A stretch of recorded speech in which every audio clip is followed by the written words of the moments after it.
प्रिय व्यूअर्स, यह Sanskriti IAS YouTube channel का PT think and solve program है। इस प्रोग्राम के अंतर्गत प्रत्येक दिन यूपीएससी और स्टेट पीसीएस से संबंधित 5 प्रश्न व्याख्या सहित उत्तर के साथ आपको दिए जाएंगे। हमें आशा है कि ये प्रोग्राम आपकी तैयारी में मददगार साबित होगा। तो चलिए देखते हैं आज के अपने प्रश्नों को। न्यू बिग 5 प्रोजेक्ट्स के संदर्भ में निम्नलिखित कथनों पर विचार करें। यह विश्व के 250 से अधिक वन्यजीव फोटोग्राफरों, संरक्षणकर्ताओं तथा वन्यजीव धर्मार्थ संस्थाओं के सहयोग से प्रारंभ की गई एक पहल है। इसका उद्देश्य वन्यजीवों के समक्ष उत्पन्न संकटों के संबंध में जागरूकता का प्रसार करना है। उपरोक्त में से कौन से कथन सही है?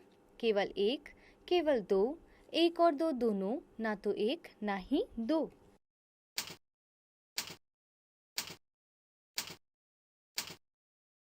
सही उत्तर देखिए क्या होगा। Option C. व्याख्या से इसको समझते हैं। न्यू बिग 5 प्रोजेक्ट्स वन्यजीवों के समक्ष उत्पन्न संकटों के संबंध में जागरूकता बढ़ाने के उद्देश्य से विश्व के 250 से अधिक वन्यजीव फोटोग्राफरों, संरक्षणकर्ताओं तथा वन्यजीव धर्मार्थ संस्थाओं के सहयोग से प्रारंभ की गई एक पहल है। इसकी शुरुआत अप्रैल 2020 में की गई थी। इसके तहत उन वन्यजीवों को सूचीबद्ध किया जाएगा जिन्हें वन्यजीव संरक्षणकर्ताओं के 50,000 से अधिक मत प्राप्त होंगे। इसके तहत हाल ही में 5 जीवों हाथी, ध्रुवीय भालू, गोरिल्ला, बाघ तथा शेर को फायरिंग के स्थान पर फ्रेमिंग के लिए नामित किया गया है। ये पांचों कीस्टोन प्रजातियां जैव विविधता, पारिस्थितिकी तंत्रों तथा प्रकृति संतुलन के लिए आवश्यक है। इस प्रकार कथन एक और दो दोनों सही है और इसीलिए इसका सही उत्तर है ऑप्शन सी। बढ़ते हैं अपने दूसरे प्रश्न की ओर। पंडित दीनदयाल उपाध्याय राष्ट्रीय कल्याण कोष के संदर्भ में निम्नलिखित कथनों पर विचार करें।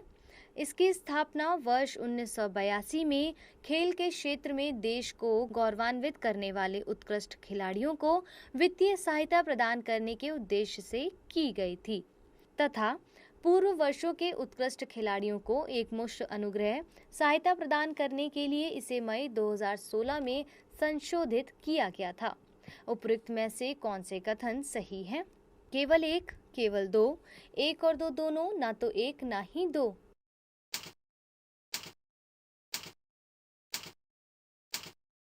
सही उत्तर चुनिए। Option C. व्याख्या से इसको समझते हैं।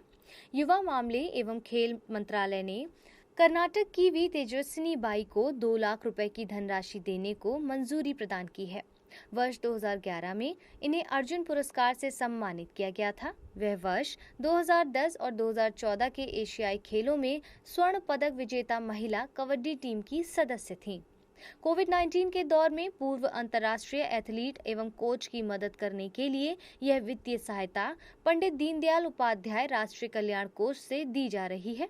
यह भारतीय खेल प्राधिकरण, भारतीय ओलंपिक संघ तथा युवा कार्यक्रम एवं खेल मंत्रालय द्वारा संयुक्त रूप से संचालित एक पहल है। इस कोष की स्थापना वर्ष 1982 में उन उत्कृष्ट खिलाड़ियों जिन्होंने खेल के क्षेत्र में देश को गौरवान्वित किया था को वित्तीय सहायता प्रदान करने के उद्देश्य से की गई थी। इस योजना को मई 2016 में पूर्व वर्षों के उत्कृष्ट खिलाड़ियों को एक मुश्त अनुग्रह सहायता प्रदान करने के लिए संशोधित किया गया था, जिसके बाद पेंशन का प्रावधान समाप्त कर दिया गया है, क्योंकि मेधावी खिलाड़ियों के लिए पेंशन की योजना पहले से ही चलाई जा रही है और इसीलिए कथन एक और दो दोनों सही है और इसका सही उत्तर क्या बताया था? Option C. तीसरे प्रश्न को देखिए। अंतर्राष्ट्रीय परमाणु ऊर्जा एजेंसी के संदर्भ में निम्नलिखित कथनों पर विचार करें। इसकी स्थापना वर्ष 1957 में संयुक्त राष्ट्र संघ द्वारा एक अंतर्राष्ट्रीय संधि के माध्यम से की गई थी। यह एक स्वायत्त संगठन है और इसका मुख्यालय रोम में है। उपरोक्त में से कौन से कथन सही है? केवल एक और दो, केवल 2 और 3, उपरोक्त सभी।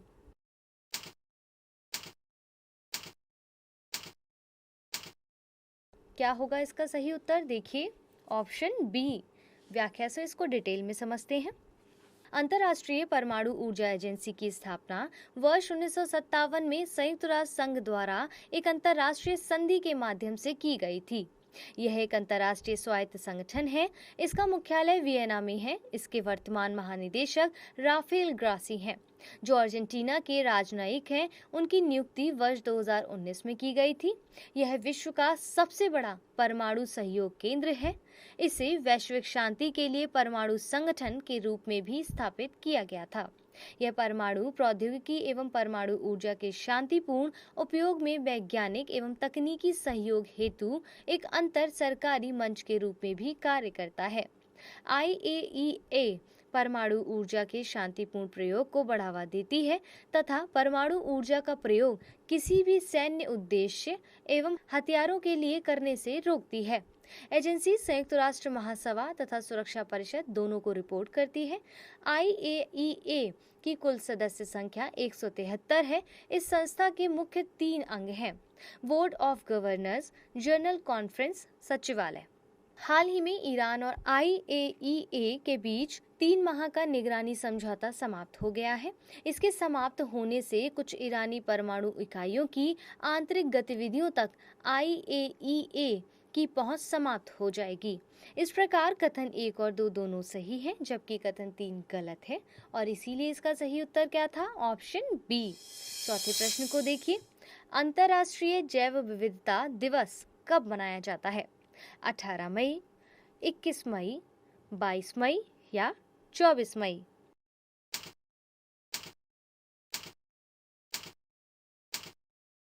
सही उत्तर है ऑप्शन सी। व्याख्या से समझते हैं। जैव विविधता के संरक्षण तथा इसके संबंध में जागरूकता बढ़ाने के लिए संयुक्त राष्ट्र द्वारा प्रत्येक वर्ष 22 मई को अंतर्राष्ट्रीय जैव विविधता दिवस मनाया जाता है। संयुक्त राष्ट्र महासभा द्वारा पहली बार 29 दिसंबर 1993 को जैव विविधता दिवस मनाया गया था, किंतु वर्ष 2000 से UNGA ने 22 मई को अंतर्राष्ट्रीय जैव विविधता दिवस मनाए जाने का संकल्प पारित किया है। इसका उद्देश्य 22 मई 1992 को पारित नेहरू एक्ट का अनुपालन सुनिश्चित करना है। वर्ष 2021 के लिए IDB का विषय है, हम समाधान का हिस्सा हैं। विदित है कि धरातलीय, महासागरीय तथा अन्य जलीय पारिस्थितिकी तंत्रों में पाए जाने वाले जीव जंतुओं व वनस्पतियों की विविधता को समग्र रूप से जैव विविधता कहते हैं। जैव विविधता की दृष्टि से विश्व में भारत का 17वां स्थान है। विश्व में पाई जाने वाली विभिन्न जीव जंतुओं एवं वनस्पतियों की प्रजातियों का लगभग 7 से 8% हिस्सा भारत में पाया जाता है। विश्व में कुल 34 जैव विविधता हॉटस्पॉट हैं, इनमें से 4 भारत में हैं। इसीलिए इसका विकल्प सी सही उत्तर है। बढ़ते हैं अपने अंतिम प्रश्न की ओर। वन स्टॉप सेंटर योजना के संदर्भ में निम्नलिखित कथनों पर विचार करें। ध्यान से देखिए। यह वर्ष 2015 में महिला एवं बाल विकास मंत्रालय द्वारा शुरू की गई थी। इसका उद्देश्य निजी एवं सार्वजनिक स्थानों पर हिंसा से प्रभावित महिलाओं को एक ही छत के नीचे एकीकृत समर्थन एवं सहायता प्रदान करना है। उपरोक्त में से कौन से कथन सही है? A केवल 1, B केवल 2, C 1 और 2 दोनों, D ना तो 1 ना ही 2।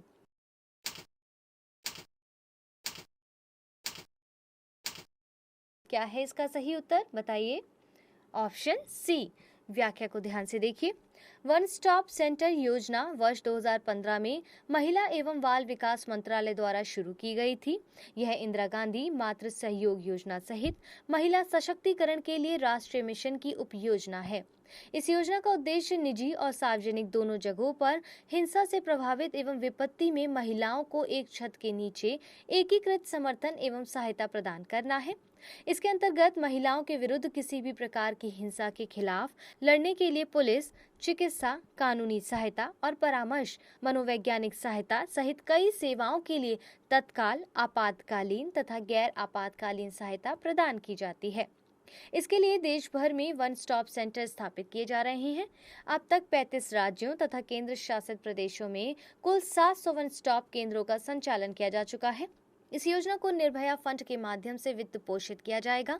केंद्र सरकार इस योजना के तहत राज्यों व केंद्र शासित प्रदेशों को 100% वित्तीय सहायता प्रदान करेगी। यह योजना जाति, वर्ग, धर्म, क्षेत्र, यौन अभिविन्यास या वैवाहिक स्थिति के बावजूद हिंसा से पीड़ित 18 वर्ष से कम उम्र की लड़कियों सहित सभी महिलाओं का समर्थन करती है। कोविड महामारी से उत्पन्न संकट की स्थिति में या हिंसा से प्रभावित महिलाएं त्वरित सहायता और सेवाओं के लिए अपने निकटतम वन स्टॉप सेंटर में संपर्क कर सकती हैं। इसके तहत अब तक 3 लाख से अधिक महिलाओं को सहायता प्रदान की जा चुकी है और इसीलिए दोनों ही कथन सही है, जबकि इसका सही उत्तर है ऑप्शन सी।